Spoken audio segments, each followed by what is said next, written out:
반갑습니다. 오늘은 금강경 21장 98쪽 볼 차례예요. 먼저 원문을 합성해보고 다음에 번역된 부분을 읽도록 하겠습니다. 수보리여 무리열애 작신염 하당유 소설법 막작신염 마이 야긴언 열애유 소설법 즉위 방불불능해야 소설고 수보리 설법자 무법 가설 시명 설법 이시해명 수보리 세존 바유중생 어미래 세문설시법 생신신부 불언 수보리 피비중생 피불중생 아이고 수보리 중생자 열애 설비중생 심형중생.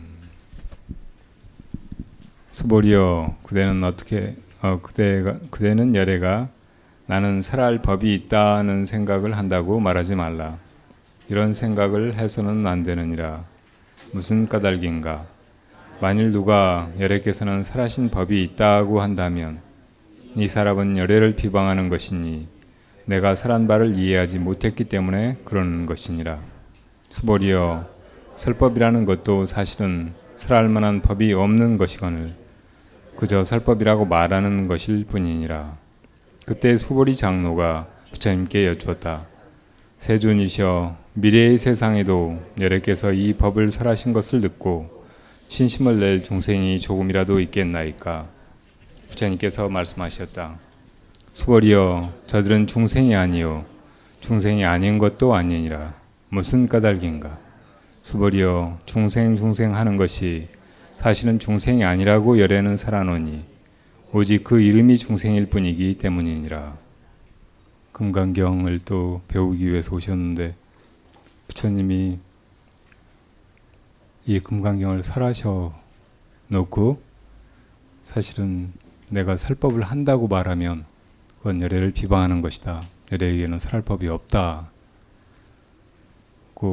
하고 계신 것을 방금 읽었습니다. 무슨 시치미를 떼시는 것일까요? 아니면 발뺌을 하시는 걸까요? 거짓말 하시는 걸까요? 앞에서 여러분들이 보셨듯이 부처님은 진어자, 실어자, 여어자, 불광어자, 불이어자라고 하셨습니다. 항상 진실하게 말씀하시는 분이고 실다운 말만 하시는 분이고 또 진리의 말씀을 하시는 분이고 사람을 속이는 말 또 이랬다 저랬다 하는 말을 하시지 않는 분입니다. 근데 여지껏 금강경을 설하시고서 열애가 법을 설한다고 말하면 이것은 잘 모르는 사람이다. 오히려 열애를 비방하는 사람이다. 라고 말씀하고 계시는 게 무슨 영문인가요? 부처님은 법을 설하신 거예요? 설하지 않으신 거예요?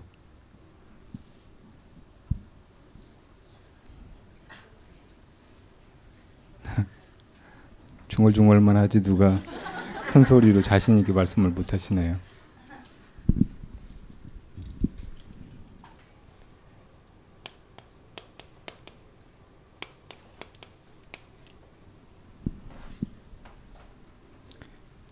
가장 기본적으로는 이 말이라는 것은 진리 그 자체가 아님을 이해할 필요가 있을 것 같아요. 진리는 무엇인가요? 가장 쉽게 이야기하면 진리는 있는 그대로입니다. 본래 있었던 것이고 모든 것 속에 스며 있고 모든 것을 이렇게 움직이고 있고 그건 부처님이 깨닫기 전에도 그대로이고 깨달아서 말씀하시기 전에도 항상 그렇게 존재하고 작용하고 있었던 것이죠. 그런데 우리는 말을 쓰고 살아가는 인간이죠. 잘 생각해 보면 모든 말은 본래 존재를 묘사하는 것이고 설명하는 것이고 이름 붙여서 상징화시키는 것이지 그 자체는 아니죠. 이것을 칠판이라고 하지만 칠판이라는 말이 이것은 아닌 것이에요. 모든 것에 대해서 다 마찬가지죠. 나라고 하는 것도 내가 나라고 하는 그 생각은 생각이지 말이지 진짜 나가 아니죠. 부처라고 하는 것도 마찬가지고 이것이 법이다라고 말하는 것도 마찬가지고 사실은 부처님이 중생들에게 진리를 가르쳐 주고자 하시고 부처님처럼 진리를 깨우쳐서 누구든지 다 이 생사의 미망에서 벗어나고 완전한 열반을 증득하고 또 자기를 완성하고 이 생사의 괴로움을 벗어나서 지구의 행복과 자유를 누리기를 바라셔서 그 모든 설법을 하시고 또 그렇게 한 생을 살아 보이시고 그렇게 하셨지만 그렇게 하신 그 뜻이 바로 본래의 진리를 우리에게 전해주고자 하시고 우리로 하여금 일깨우고자 하신 것일 뿐이지 말을 하기 위해서 혹은 그 말이 절대 진리이기 때문에 그 말을 우리로 하여금 기억하고 그것을 지켜가도록 하려고 하신 것은 아니었어요. 그 누구든지 부처님이 설하시기 이전에 그 원래 존재하는 진리를 자기가 깨달을 수 있다면 부처님도 필요 없고 부처님의 설법도 전혀 무의미한 것이죠. 그래서 부처님의 설법은 달 가리키는 손가락과 같고 진짜 부처님이 설하시고자 한 진리는 허공의 달과 같다고 비유한 거예요. 아무리 손가락이 달을 가리킨 것이라고 해도 손가락을 보고 달을 보았다고 할 수는 없습니다. 달을 보라고 손가락으로 가리켜 보이신 것인데 달을 보지 않고 손가락만 본다면 아무런 의미가 없는 것이죠. 마찬가지로 우리가 말로 설해진 부처님의 진리 거기 집착하고 그것을 진리다 법이다 이렇게 생각해서는 안 되는 거예요. 그 너머의 뜻 부처님이 정말 우리에게 일깨워 주시고자 하는 바 우리로 하여금 보게 하는 그것을 주목해야 하고 그것을 향해서 나아가야죠. 그리고 그것과 하나가 되고 사실은 본래 내가 그것이었고 언제나 거기 있었다는 것을 스스로 돌이켜 깨달아야 하는 거예요. 근데 그렇게 하고 보면 이제 진리가 더 이상 밖에 있지 않고 더군다나 생각이나 말하고는 아무 관계가 없는 거예요. 옛 선사들은 깨닫고 나서 보니까 부처님이 45년 동안 설법하신 것이 다 고름 닦은 휴지 조각 같다고 얘기하기도 했어요. 어떤 때는 그런 휴지가 필요하죠. 고름이 막 몸에서 나고 하면 그 뭔가로 닦아야 되잖아요. 필요한 것이긴 하지만 정말 그 휴지가 피고름이 안 나는데도 필요한 것인가요? 걸레가 좋아서 우리가 가지고 있지는 않잖아요. 어딘가 필요가 있고 더러운 걸 닦아낼 때 쓸모가 있으니까 그걸 별로 좋아 보이지 않고 냄새나는 것이지만 그냥 가지고 있는 것이죠. 그처럼 부처님의 설법도 부처님이 설하신 법도 진짜 본래 존재하는 진리 우리의 참 존재 우리가 본래 있는 그 자리로 돌아가게 하기 위해서 우리가 이 병고에 시달리면서 괴로움 속에 허덕이니까 그 자리로 돌아가기 위해서 방편으로 부처님이 베푸신 것이라는 거죠. 그런 점을 잘 이해하고 부처님이 설하신 법이 없다 하는 말씀을 이해해야 합니다. 그리고 또 하나는 이제 그 자리에 들어가서 보면 나도 없고 무엇인가를 한다는 것도 없어요. 나의 참 존재를 깨닫게 되면 그 전에 내가 나라고 생각했던 생각 혹은 내 이름, 나라고 하는 상, 이 모든 것들이 다 사라져 버리는 거예요. 나가 없어진다고 말할 수 있어요. 그 전에 나가 나라고 생각했던 것은 허상이고 실제로는 없는 것이라는 것을 보게 된다는 말이에요. 사실은 그것이 이제 참 나를 깨달은 것이고 진짜 나가 된 것이에요. 그 자리에서 보면 모든 것이 그냥 일어나고 있어요. 그냥 아주 자연스럽게 저절로.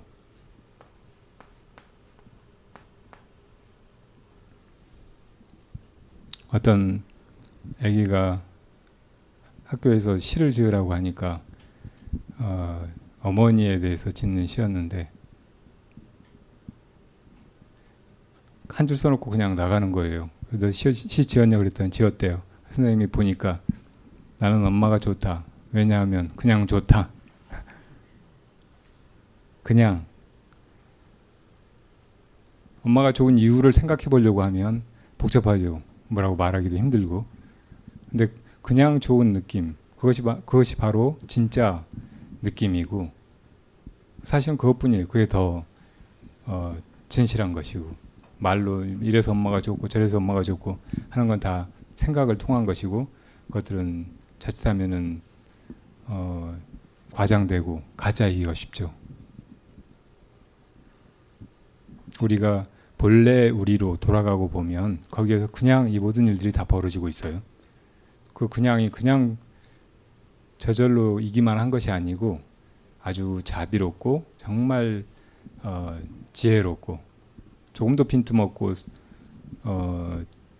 거짓됨이 없고 또 모든 사람을 다 이익되게 하고 행복하게 하고 그런 방향으로 작용하고 있다는 말이에요.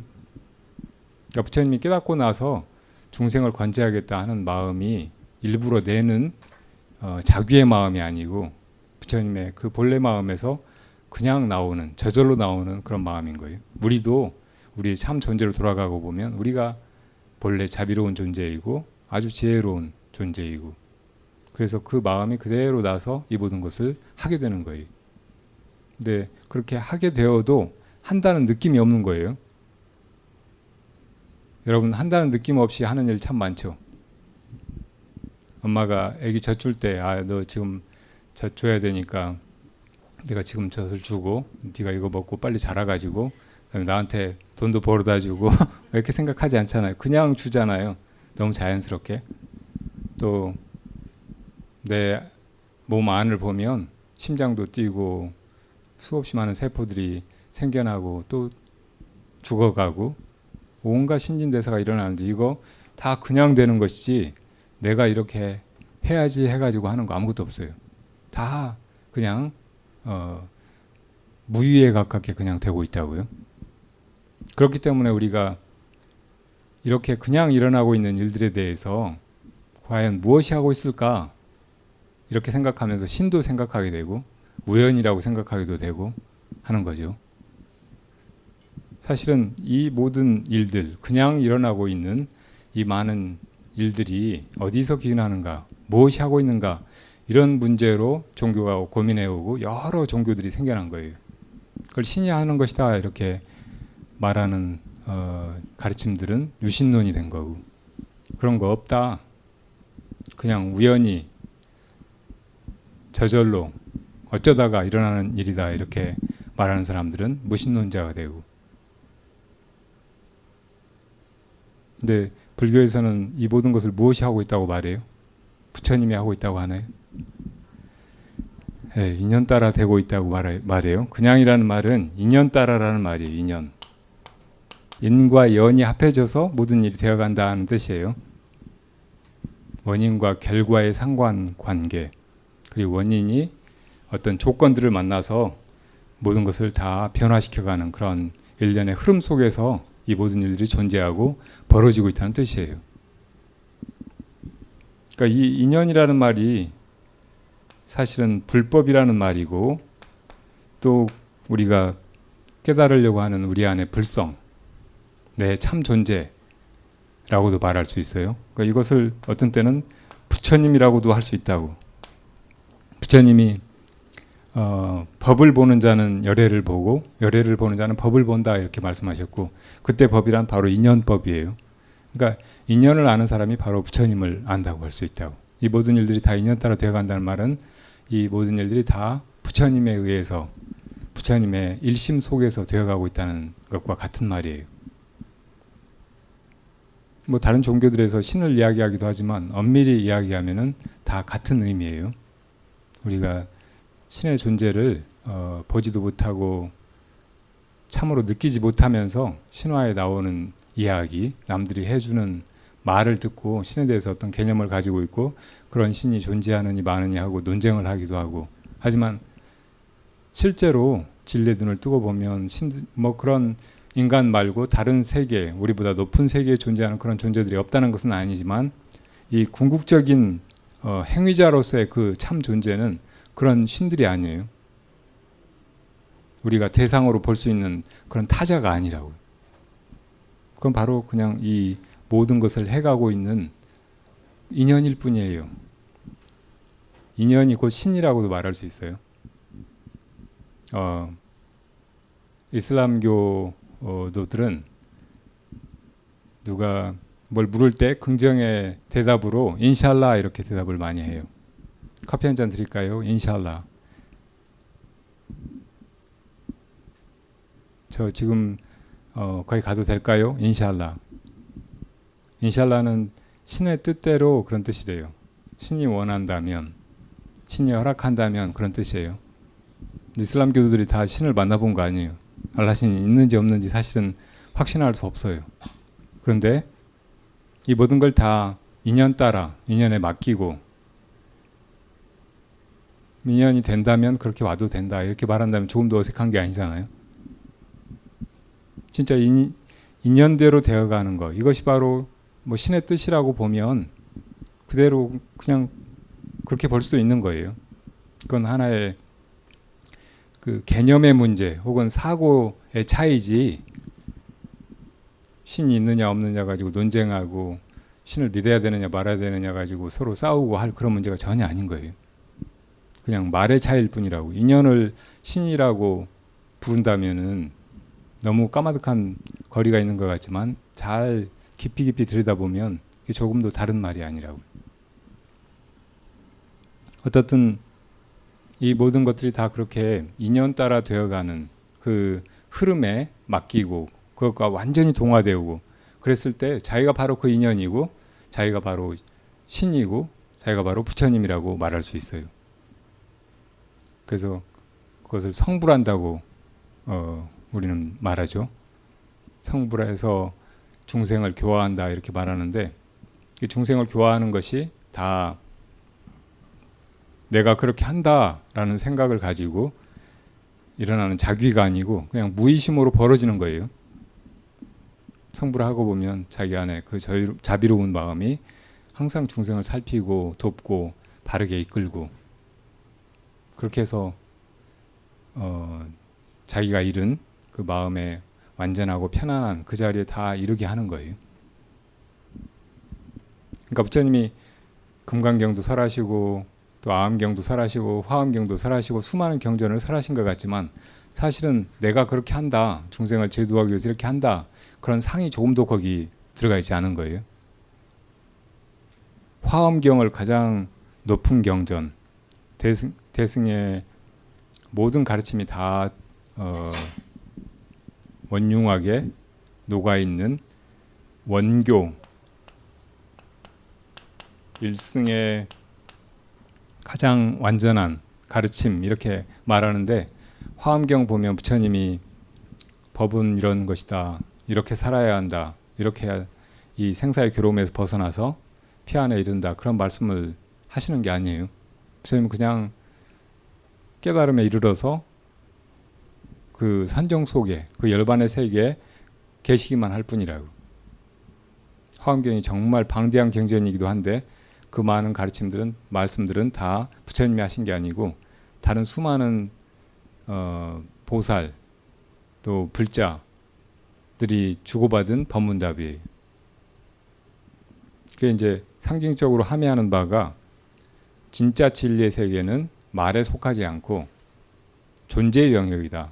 그 본래의 자리로 돌아가서 부처님이 성불하셨듯이 본래의 자기로 그냥 있으면 이 모든 것들이 다 진리를 드러내고 설법이 저절로 이루어지고 한다는 그런 뜻이에요. 화엄경은 부처님이 성도하실 때 바로 나온 가장 최초로 설해진 경이죠.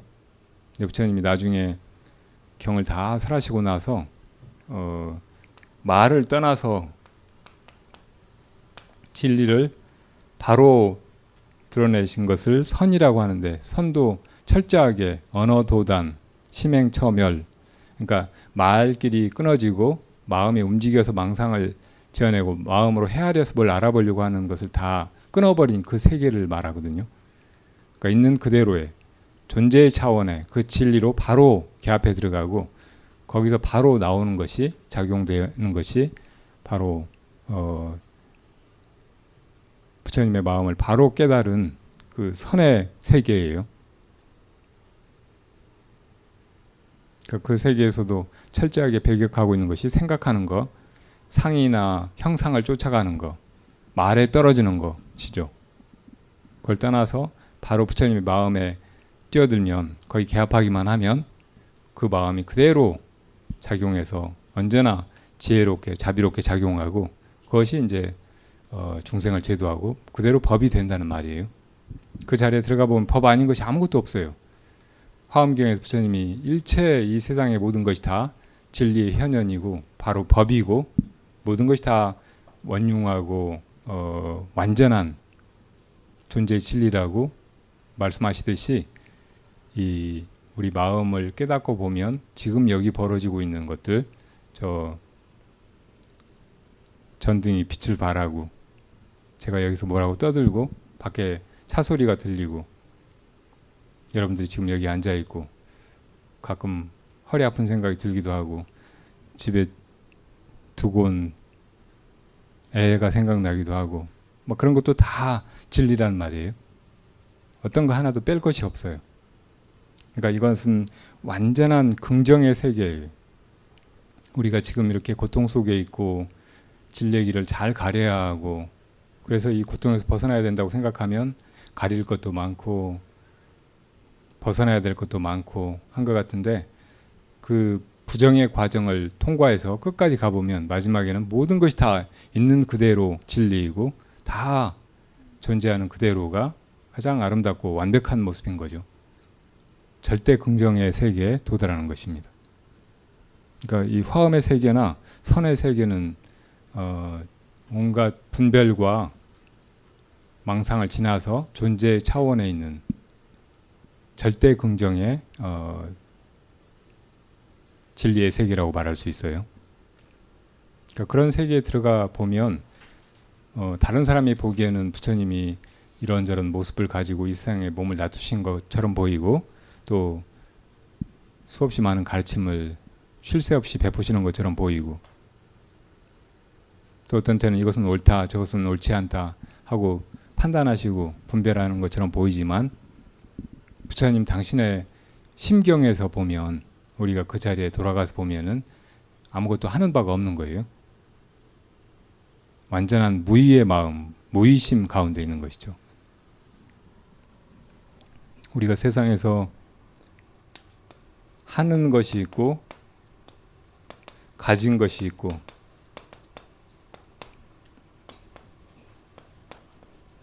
되는 것이 있어요. 사실은 이것 때문에 이 인생이 이렇게 복잡하고 힘들고 또 어떻게 해야 될지 잘 모르고 그렇게 되죠. 다 지금 있는 그대로에 만족하지 못하고 무엇인가를 하려고 하고 뭘 가지려고 하고 또 무엇인가가 되고자 하고 이렇게 바쁘게 서두르면서 허둥대고 있어요. 뭐든지 중도적으로 바르게 이해하는 것이 중요해요. 뭔가 가지는 것뿐만 아니고 하는 것, 되는 것 다. 이게 무슨 뜻일까요? 하는 것을 중도적으로 한다는 말은 아무것도 안 한다는 말이 아니에요. 무의라는 것은 무엇인가를 해도 한다는 느낌이 없는 것, 한다는 어떤 상이 없는 것을 말하는 거예요. 그 마음으로 들어가서 보면 아 이렇게 일어나는구나 하고 알 수가 있는데, 이걸 논리로 따지고 들면 왜 아무것도 하지 말아야 되는데 저렇게 분주하게 뭘 할까? 왜 부처님이 그 많은 이야기를 하셔놓고 법을 아무것도 설하신 것이 없다고 하실까? 자꾸 그렇게 자기 함정에 빠지죠. 근데 그 마음으로 들어가 보면 아 이렇게 되는 일이로구나 하고 알 수가 있어요. 또 무엇인가 된다는 것도 마찬가지예요. 내가 부처가 되어야지, 내가 보살이 되어야지 하는 것도 내가 부처다, 이제 되어야겠다, 보살처럼 살아야 되겠다 이렇게 생각하면 벌써 상에 떨어진 거예요. 그렇게 잘 안 돼요. 근데 그런 마음을 내면서도 그런 마음이 다 허상이고 생각일 뿐이고 그렇다는 걸 알고 그러고도 이제 그렇게 살아보면 자기가 그렇게 되어간다는 걸 알 수가 있다고. 누군가 그렇게 부르기 시작해요. 자기는 성자라는 생각이 하나도 없는데 누가 거지 성자라고 불러준다고. 자기가 부처라는 생각이 조금도 없는데 생불이라고 부르는 사람들이 있는 거예요. 그렇게 생각하는 사람들이.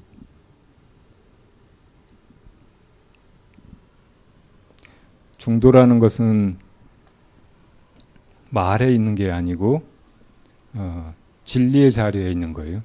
중도는 부처님의 법을 가장 잘 말로 표현하는 것이기도 하지만 그것이 말이 아니에요. 말이면서도. 그래서 그것을 말로 알려고 하거나 분별해서 따라가 보려고 하면은 전혀 알 수가 없어요. 중도는 초월적인 것이고 자취가 없는 것이기도 해요. 이청준의 소설이 하나 있는데 제목은 잊어버렸어요. 그런데 줄 타는 광대 얘기예요. 어느 어떤 젊은이가 공중에다가 줄을 매놓고 그 줄 타면서 춤도 추고 고개를 하는 그런 광대 있잖아요. 그런 걸 배우려고 갔는데 스승이 처음에 얇은 널빤지를 땅 위에다 깔아놓고 그거를 왔다 갔다 걷게 해요. 널빤지 위니까 조금만 신경 쓰면 거의 벗어나지 않고 걸을 수 있잖아요. 이제 한동안 걸어다니고 나니까 나중에는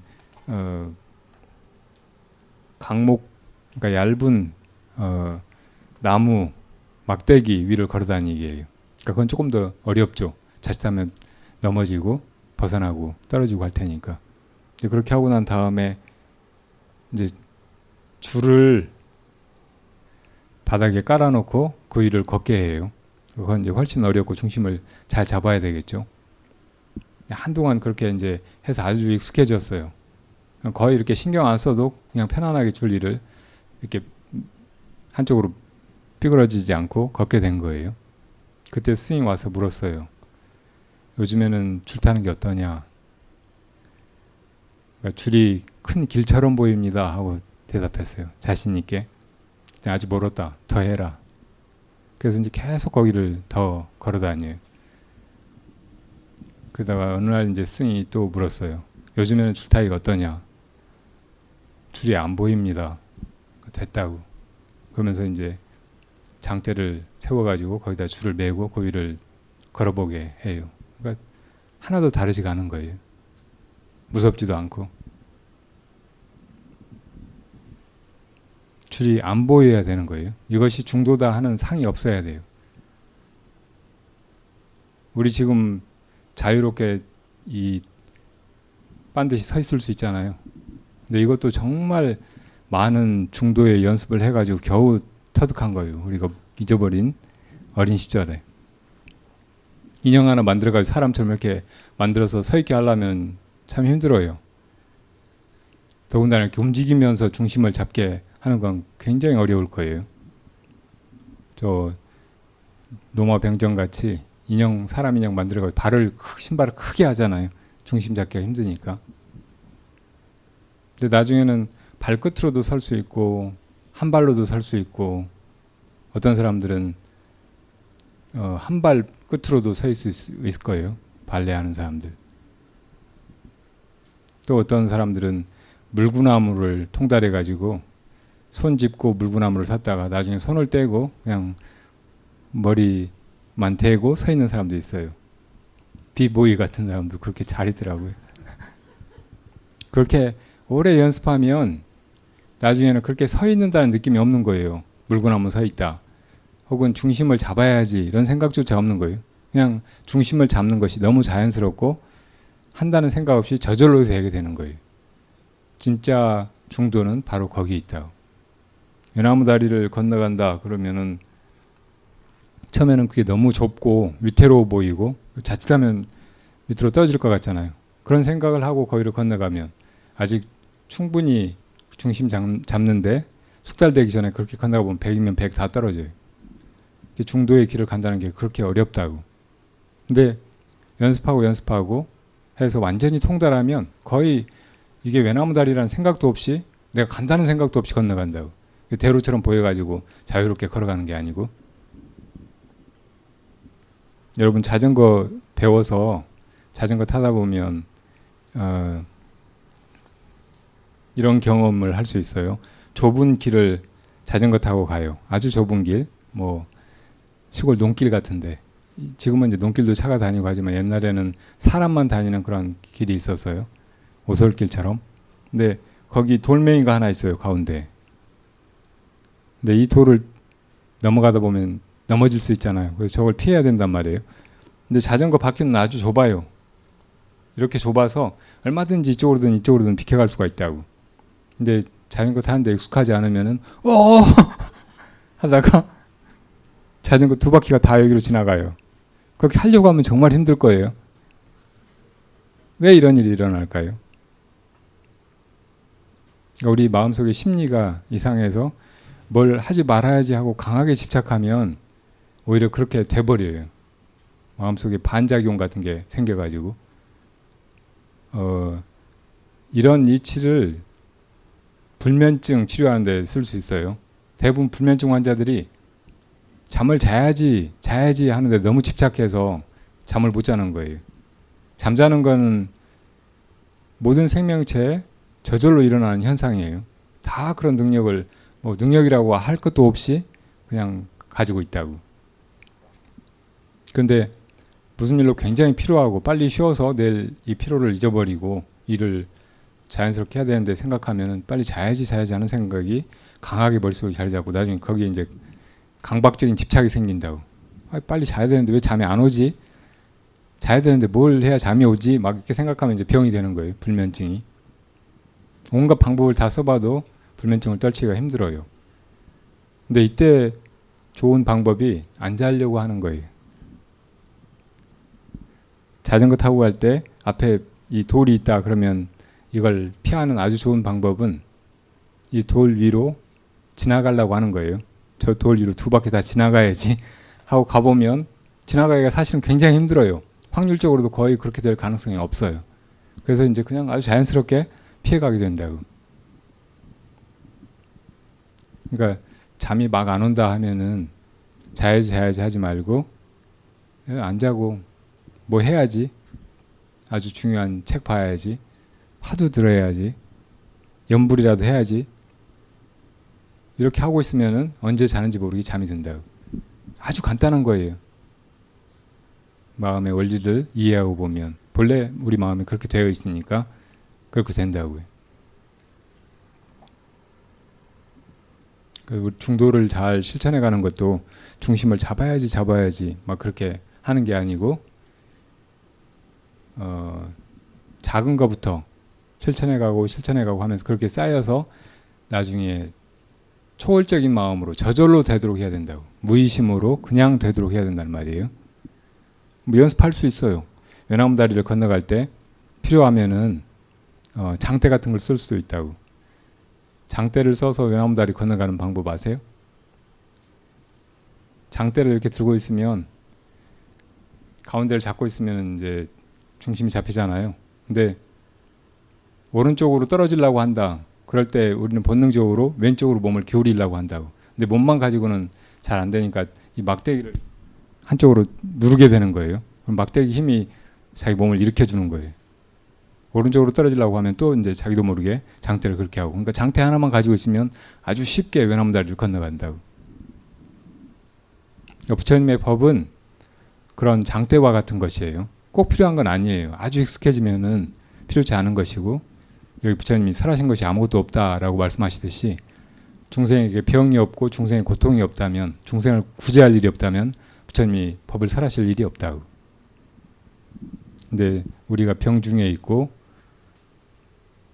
이 고통 속에 있으니까 그것을 구제하시기 위해서 부처님이 방편으로 이 팔만대장경을 설하신 것이죠. 그 법을 잘 써서 나중에는 이제 그 법이 소용없게 돼야 돼요. 불법을 등지는 일이 아니고 불법을 진짜로 체득하는 일이고 불법을 꽃피우는 일이고 내가 또 그렇게 잘 건너가면 다음 사람들도 나를 보고 잘 건너고 내가 또 도와줄 수 있고 그렇게 되는 거죠. 우리가 하는 것이든 가진 것이든 되는 것이든 이렇게 중도의 이치로 하는 바 없이 하고 가진 바 없이 가지고 되는 바 없이 되어가고 그렇게 할 수 있어야 돼요. 부처님이 지금 그것을 가르치고 계신 것이고 우리가 이 금강경을 배워가면서 이게 금강경 가르침이다. 이것을 잘 배워서 꼭 기억해야지 이렇게 생각하는 것은 진짜 법을 잘 들었다고 할 수 없어요. 다 잊어버려도 괜찮아요. 오히려 마음속에 뭐가 남아있지 않고 후련하고 깨끗해야 돼요.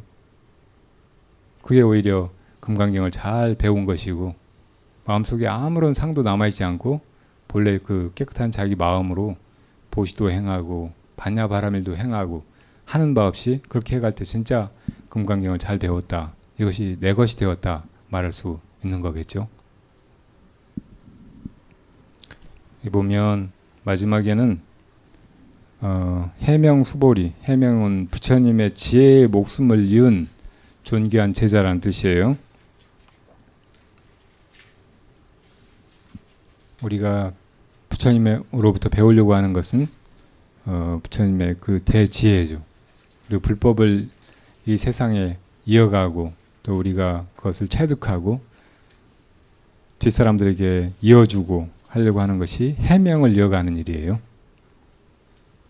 우리가 부처님의 제자가 되었다면은 부처님의 그 지혜의 목숨을 이으려고 하고 수보리처럼 되어야 합니다.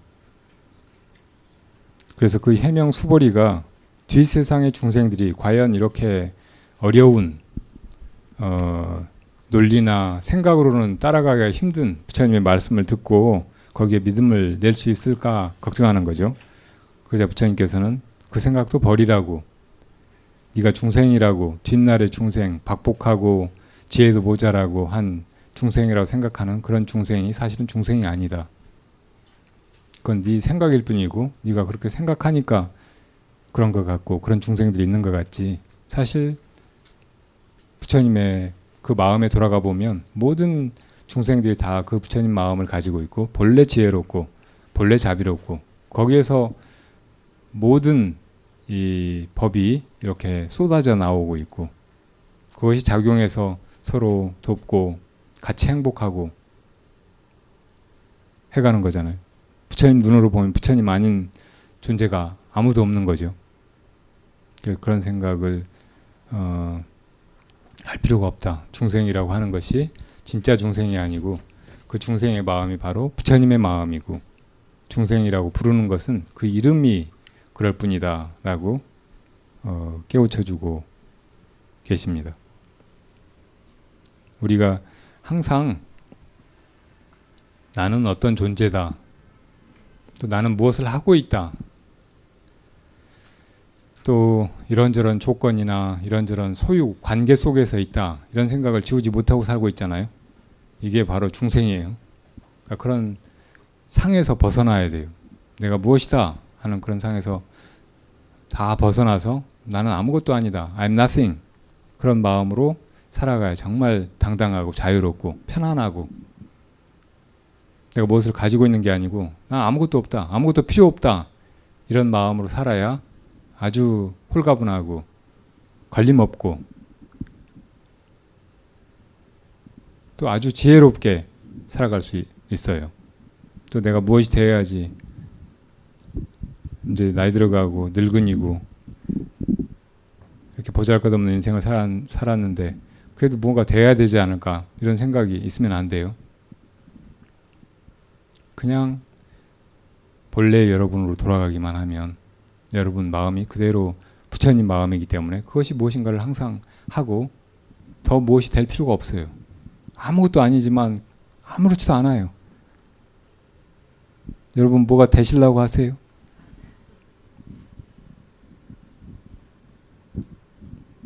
이대로 다 완전한 조금도 흠이 없는 부처님의 세계이고 극락정토이고 또 완전한 부처님들입니다. 이 금강경 21장에서 부처님께서 여래가 한마디도 한 적이 없다. 여래가 법을 설한다고 생각하지 말아라 하신 말씀을 부처님의 법문이다. 부처님의 일이다 이렇게 생각하지 말고 바로 우리 존재, 우리 일상에 대입시켜서 그런 마음으로 살아가요. 내가 무엇이다 이런 생각을 가지려고 하지 말고 내가 무엇이 되어야지 이런 강박에 사로잡히지 말고 그보다는 내가 누구인가, 내가 과연 이 나라고 부르는 이것이 무엇인가 하는 그런 질문으로 살도록 하는 편이 나아요.